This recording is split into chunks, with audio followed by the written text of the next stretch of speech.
Hey class, so today we're going to go over some things that you should already know from previous coursework, and if it's not something that you are easily able to recall, something that you're not easily able to use, you are definitely going to want to do a review, because these are matters that you should be well versed in by this point in time, and if you are not, you will want to definitely put in a bit of practice here at the beginning, because if you do not, you are going to quickly find yourself falling behind. So make sure you have this prerequisite knowledge down so that you do not fall behind. Alright, so with that being said, let's go ahead and take a look at this. This is the unit circle. It is called the unit circle because it is a circle with a radius of 1. Okay? And so we use this unit circle to help us understand cosine and sine. Cosine and sine are the x and y coordinates on the unit circle. And here I've got the letter theta in there, and that stands for the.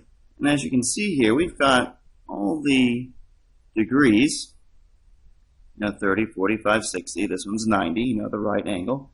And the degrees are a measure of how far you rotate across the unit circle. Of course, we also use these degrees to measure, how far two lines are rotated as well, like with triangles. And that's really kind of why we want to use the unit circle. It does really help us understand triangles as well, because if you notice, even within one of these guys, we've got a nice little triangle right there.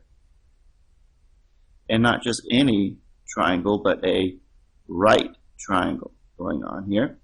And so this angle right here would be 30 degrees. And so you can see a correlation between the unit circle and the triangle. Alright, and so this first one, this is 0 degrees, just 0 radians.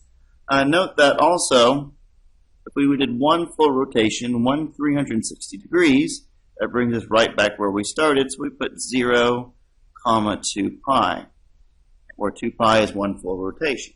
Note that if we wanted to go 4 rotations, we'd be in the same place, and 2 rotations would be in the same place, and that would result in 4 pi.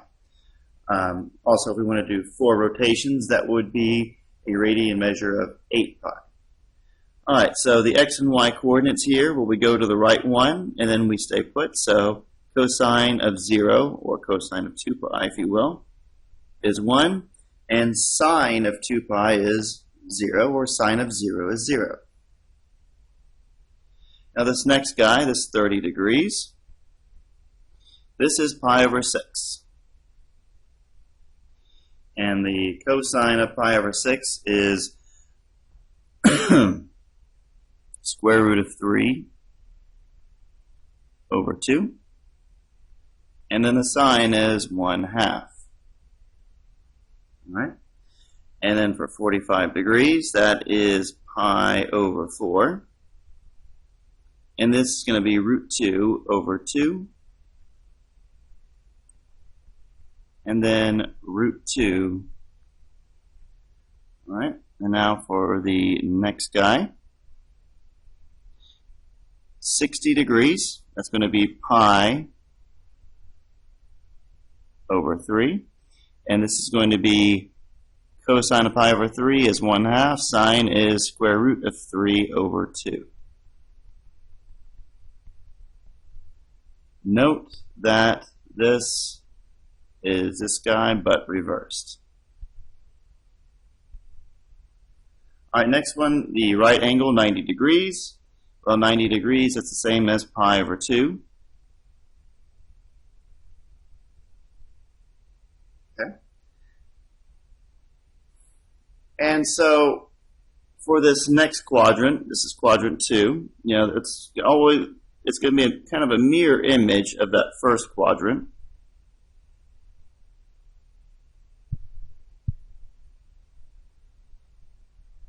So this is pi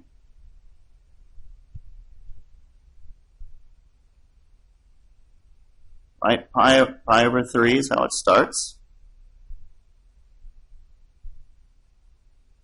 And then we're going to have a 2 up here. And so you'll notice that the number in the top is 1 less than the number in the bottom. And this will be true for all the numbers in this quadrant. When you think about it, what is this distance here to get to a full pi, which is over here? Well, it needs, 1 more pi over 3, right? 2 pi over 3 plus pi over 3, that's going to get us that full pi. All right, so for the next one, we've got, it starts off, mirror image, pi over 4. And then we just put 1 less than that up top. And then for this next guy, we've got, pi over 6 that's over here. So we'll have a pi over 6 here, but then we put a 5 there. And again, just needs 1 more pi over 6 to make it a full pi. And then the x and y coordinates are just going to be mirror images of what we see in the first quadrant. Right, of course, this one is 0 and 1. And then this guy over here, this is going to be root 3 over 2 and 1/2. But we will have a negative for the x coordinate since we're moving to the left of the origin here. And then this one is negative root 2 over 2 and then root 2 over 2. And then right here, negative root 3 over 2 and a positive 1/2 there. And then don't forget this one here, negative 1 and 0. Okay, so not too bad. So for this third quadrant, again, it's going to be kind of a mirror image situation. We've got a pi over 6, we've got a pi over 4, and we have a pi over 3 in this last one here. And then now, note that we have a full pi, and then we're adding 1 more slice of pi over 6. So that's going to make this number up top is going to be 1 more than the one in the bottom. Right? 1 more than the one in the bottom. 1 more than the one in the bottom. All right.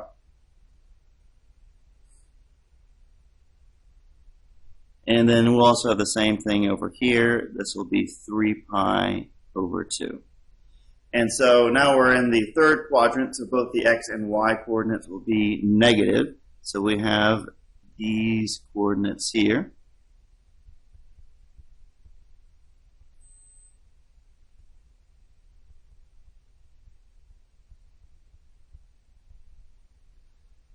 And then this last one,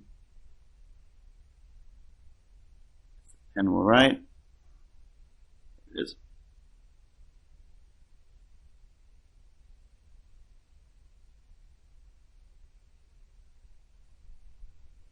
And then don't forget for this coordinate here, we go down 1.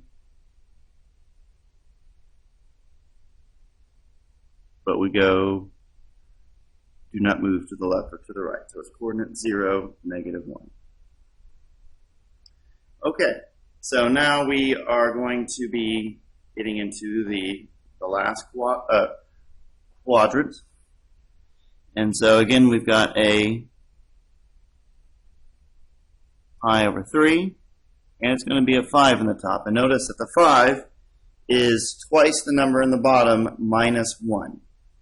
Right, and that's because we need 1 more pi over 3 to have 2 pi.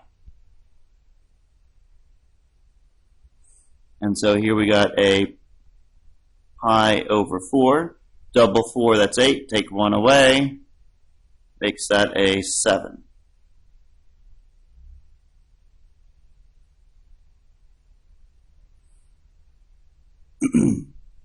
And now for the last one, we got a pi over 6. Double the 6 gets us 12. Take 1 away. Gives us 11. All right, and we're in the last quadrant. So the x coordinate will be positive, y will be negative, and so we just mirror what we have over here, and so we've got 1/2. That will be positive, and then the y will be negative. And then this one here.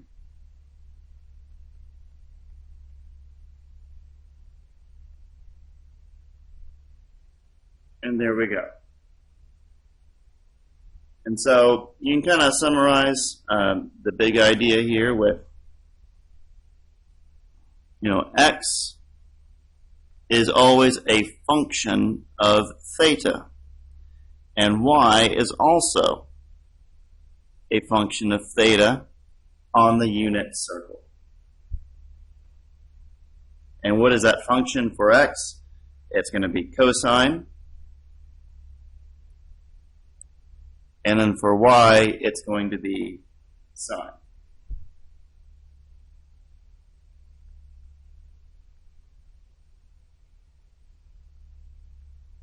And this is a very important concept right here. The concept of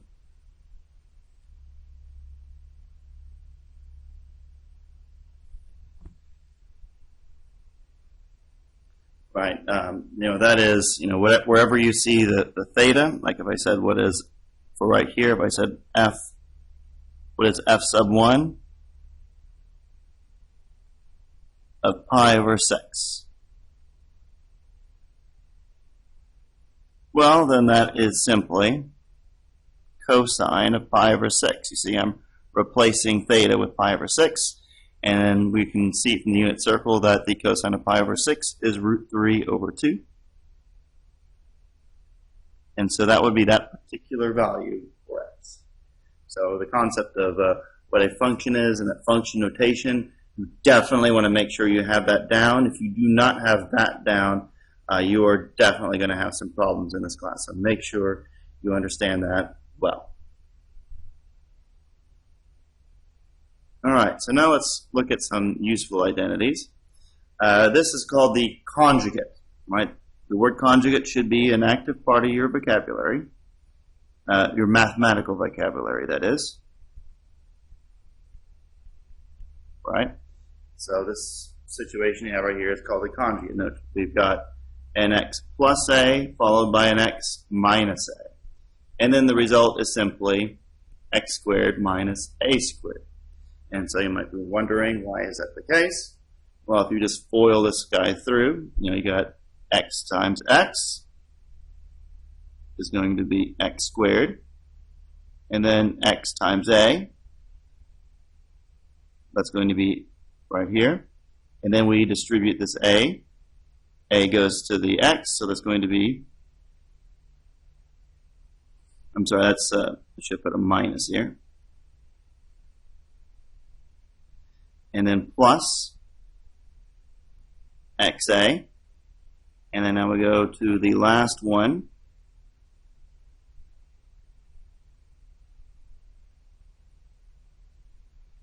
which will be a times negative a, so that's minus a squared.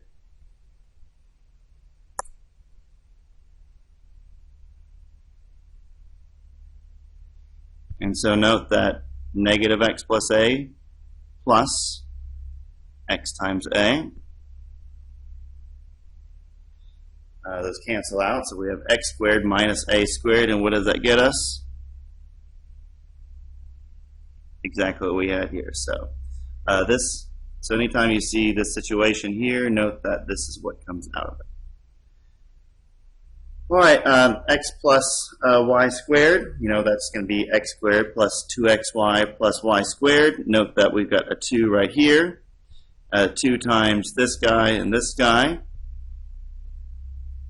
And to get this right-hand side of the equation, note that all you have to do is realize that that square is right here.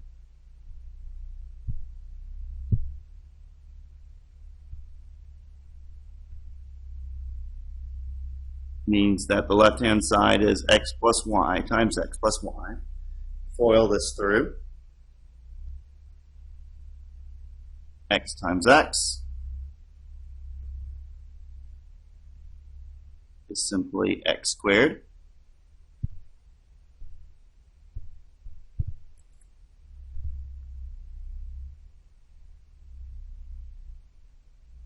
And then x times y.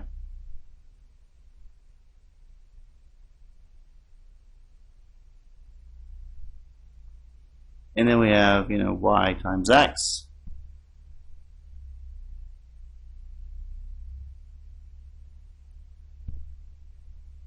And then finally we got y times y.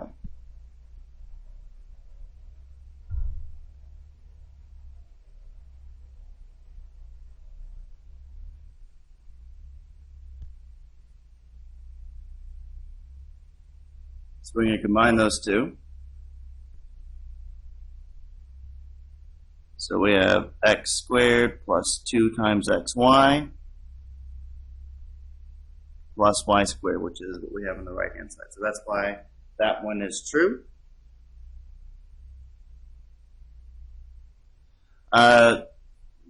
This last one, if we're going from the left to the right, we could just divide x cubed plus y cubed by x plus 1.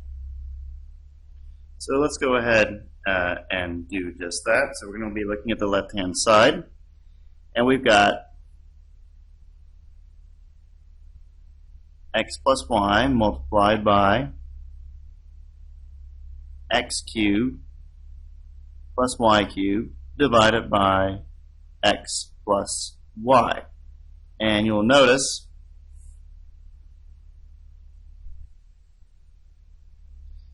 alright, so we're going to go ahead and take a special look at this right here. This means x cubed plus y cubed divided by x plus y. So it gives us a good chance to go ahead and review how to do division in this manner. And so we're going to use a little long division. So we got x plus y divided by, divided into x cubed plus y cubed. So this is the one we're working with. So what do we got to multiply x in order to get x cubed, right? This guy, we're going to multiply those two. So the answer to that is x squared. Okay? So now x squared times x is going to be x cubed. Alright, now x squared times y, that's going to be x squared times y. You see what we're doing? We're taking this guy and multiplying that term there, and that's how we're getting this right here. Okay, so let's go ahead and finish this. So we're going to be subtracting this amount from the above amount, and that is going to get us, we got a 0 here, and then plus y cubed minus x squared y. Alright. So now we want to figure out what do we got to multiply this x plus y by in order to get rid of this one. So we're going to look at the y term. We need to multiply by y squared. And when we multiply that by y squared, we get first x times y squared. Doesn't really match up with anything above, so I'm writing it off to the side. Then y squared times y, well, that matches with this. I'm going to go ahead and put it directly beneath it. And again, we're subtracting this out. Y cubed minus y cubed, that's 0. And then we've got a negative x squared y squared. Negative x squared times y. And then a minus x times y squared. So minus. Alright, so now we got to look at this last one. In order to cancel that last bit out, we got to multiply x plus y times the product x, y. So, all right, and so you notice x times x plus y. Well, that is going to be x squared times y. And this needs to be a negative, sorry. All right, so that makes this a negative. And then we've got a minus xy times y. That's going to be xy squared. And we note that that is going to, again, we're subtracting this. So these negatives become positive. And so we're left with a remainder of 0. Which is what we want. So now we can come back to what we have here. All right, and so we still have the x plus y. And this bit that I've circled in blue, we get to rewrite as x squared minus xy plus y squared.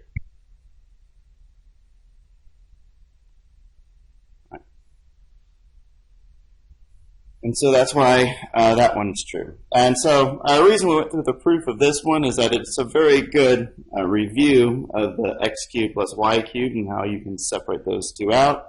And also, if you have to do any kind of long division, this was an excellent review of that as well. So these are all concepts that you should be able to have seen before and should be able to pick up on pretty quickly. If that's not the case, just make sure you review it a little bit, and that will help the semester go a little bit more smoothly for you. All right, so we're just not going to worry about this bit right here. You can go ahead and cross that off. That's just for instead of x plus y quantity squared, what happens when it's x minus y? Well, you just replace the positive 2xy with a negative 2xy. So that one should be too much. So let's go ahead and move on to the next. Logarithms. This is something that a lot of you coming into the class who may not have too good a memory on. That's kind of often the case. So we're going to go ahead and make sure we do our review. So we're going to go ahead and look at what is a logarithm, right? Basically, we're saying if you have some input number here, what do I have to raise an b to? Like what exponent has to be on the b in order to get that a? And that answer would be, c. So let's go ahead and just take a look at this in action in case that didn't make much sense. When you see it in practice, it does make a lot more sense when you do it that way. All right, so you'll see this in action over here. Note that we've got a 2 right here. And so we ask ourselves, what exponent do I got to put on this 2 in order to get 4? Well, it's 2, because 2 squared equals 4. All right. So again, another way to kind of help you understand this, it's like 2 to what power gets you 4, right? And sometimes it helps to even get this into the same base, right? 2 squared clearly is going to be the same, so no, bases are the same right there. Now the next one we got a log. There is no base specified. If there's no base specified, that means it's a log base 10. Like so.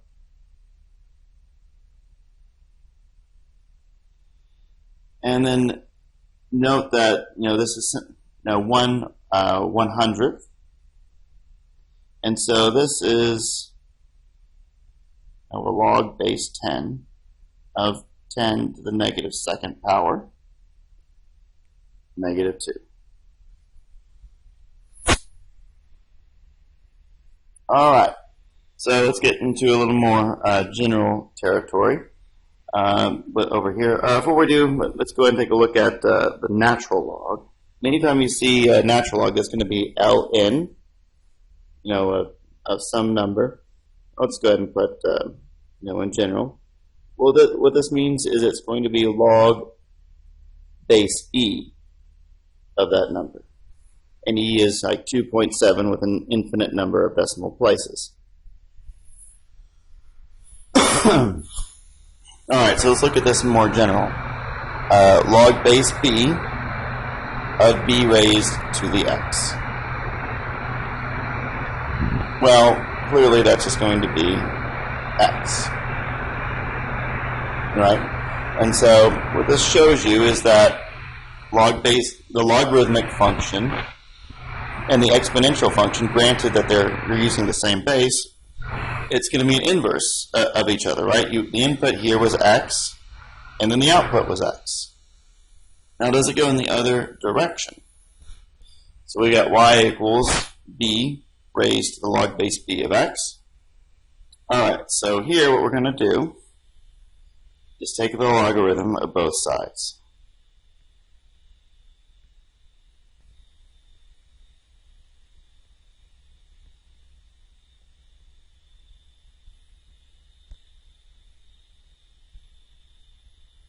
I'm going to use a blue pencil here instead of the red so you can kind of see the original a little bit more clearly. Alright, so note that exactly what we had up here, is happening on the right-hand side of the equation, right? Here's our input. The bases are the same. So on the right-hand side, this becomes log base b of x. And still on the left-hand side, we got log base b of y. Y equals x, right? We're taking the same function on both sides. They equal each other, so therefore y equals x. And so you can see that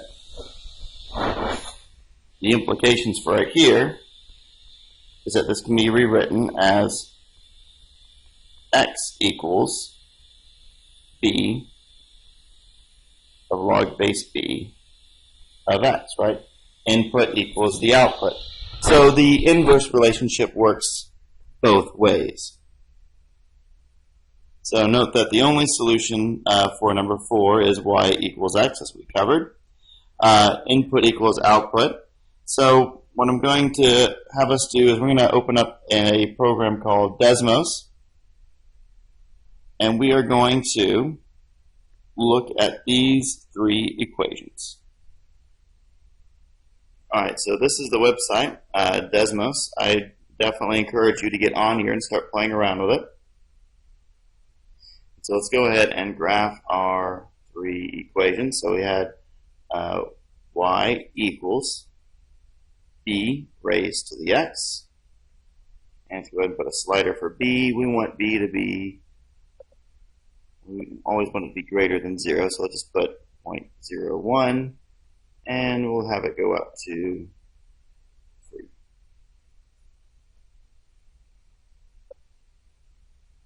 Alright, so you can see whenever b is less than 1, how the shape is here, and then whenever b is greater than 1, you can see how it bends up. Alright, and let's go ahead and add the next equation, y equals log base b of x.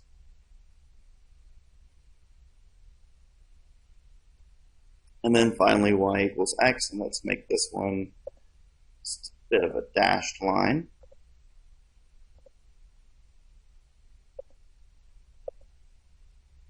And you can see as we vary b, no matter what the base of the equation is, it's always a symmetry about the line y equals x. And this is indicative of 2 functions that are inverses of each other.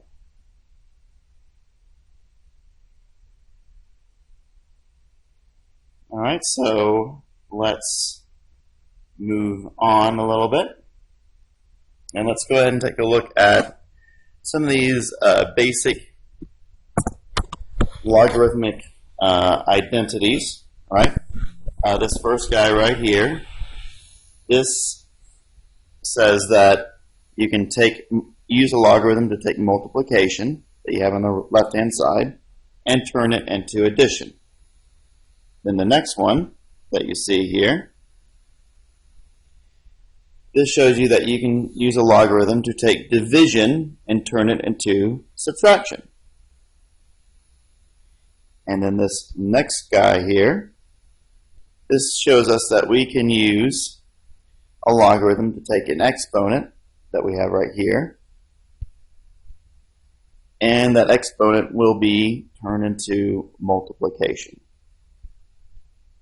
And then this last one, this is simply if you're using a calculator and you've got, some base that's other than e or 10, you can use this function to put it in the calculator and use whatever base that you want here and here.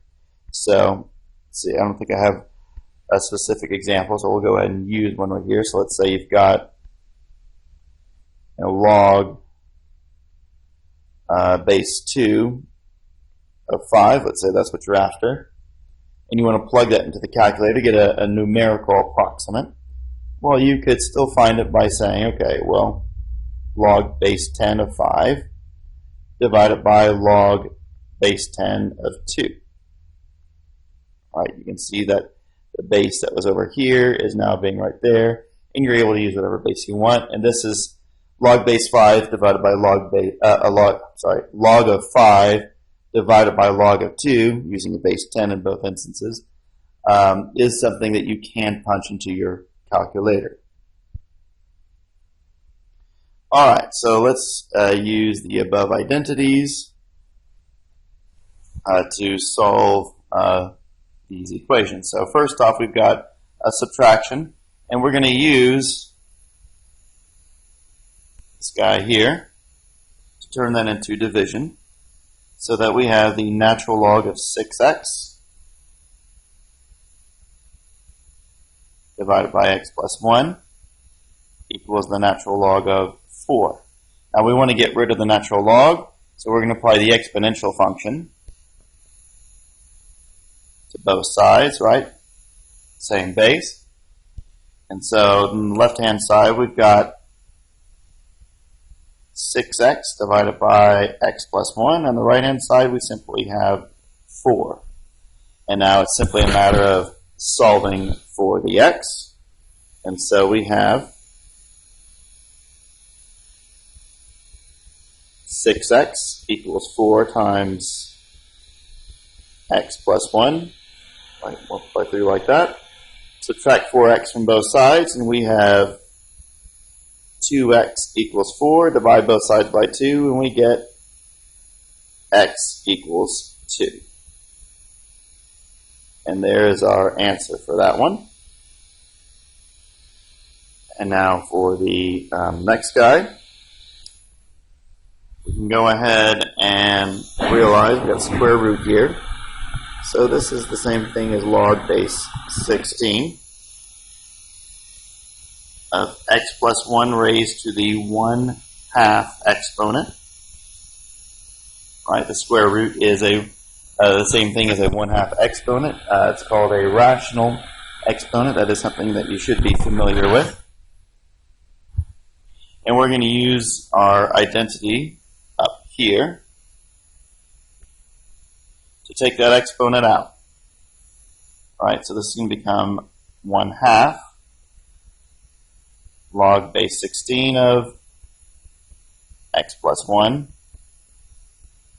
equals 1/4. Multiply both sides by 2.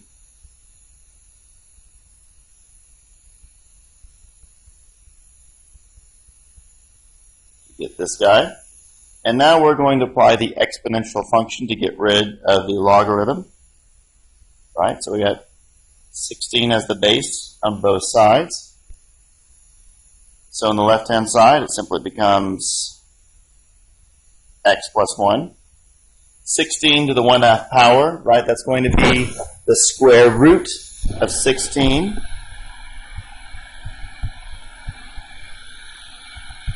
And the square root of 16 is 4, of course.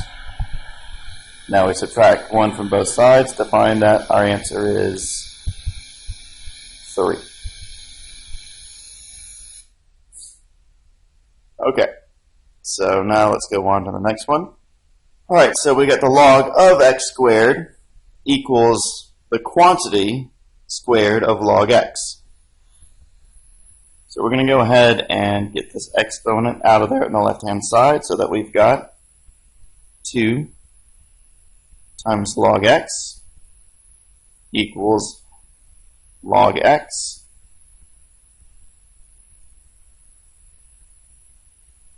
times log x, right? Because that's what the exponent means. And we're going to go ahead and divide both sides by log x. And you can see that those two cancel. One of these cancels. And so we're left with 2 equals log x. Apply the exponential function with a base 10. And we get 100 on the left-hand side and simply x on the right-hand side. So x equals 100. Alright, and now for the last one. We got log base 9 of x plus 4 plus log base 9 of x minus 4. So we're going to use, logarithms takes addition, makes it multiplication. So this is going to be log base 9 of x plus 4 times x minus 4. And then on the right-hand side, what exponent do I got to put on 23 to get 23? Well, it's just 1. And so we have here log base 9 of x squared minus 4 squared. And now we want to get rid of that logarithm. So we apply the exponential function with a base 9. So on the left-hand side, we get x squared minus 16. And then 9 to the first power is simply 9. Add 16 to both sides. All right, x squared equals 25. Take the square root. And we get x equals positive or negative 5. Now note that we got to check this, right? Because if we plug negative 5 in, we're taking log base 9 of negative 1. You cannot take the logarithm of a negative number. So the negative 1 is out. Note we're fine with a positive 5. We're not taking the logarithm of a negative number in either case. So our answer is simply x equals 5. And there we go. That is the review. Make sure you're up to speed on all these topics, and that will help the semester go a lot more smoothly for you if you do. Until next time.